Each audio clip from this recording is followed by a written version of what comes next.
واحد السلام عليكم، كنتمنى تكونوا كاملين بخير وعلى خير. اليوم جيت نشارك معكم محبوبة المغاربة، اروعه غريبه معلكه وهشيشه. كنحتاجو فيها جوج بيضات، خماره بنكهه ديال الزهر، عندنا نص كاس ديال سنيده. كنخلطوا المكونات مزيان مع بعضياتهم حتى يتجانسوا لينا.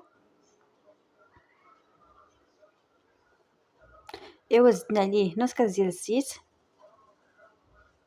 ونعاودو نخلطوهم مزيان.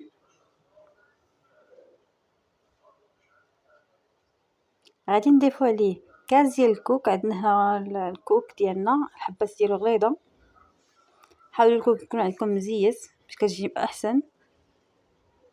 ايوا نخلطوهم مزيان مع بعضياتهم. غادي نضيفو عليهم خماره،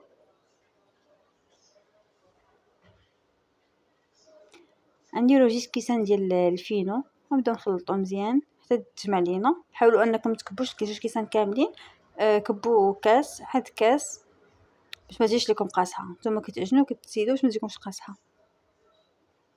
ايوا مور ما عجننا العجينه ديالنا على هذا الشكل هذا، خليناها ترتاح. مور ما ارتاحت غادي نكوروها. ايوا غادي نمرمدوها في سكر كلاصي من التحت من الاسفل. دابا غادي نستفهم في اللاطه ديالنا. ايوا مور ما نكورو كلشي غادي نضغطو عليهم شي شويه بالمعلقه.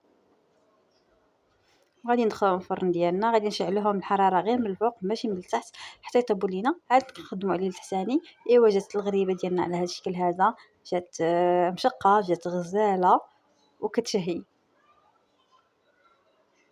ما تنساوش تخلي لي واحد الاعجاب، كنبغيكم بزاف.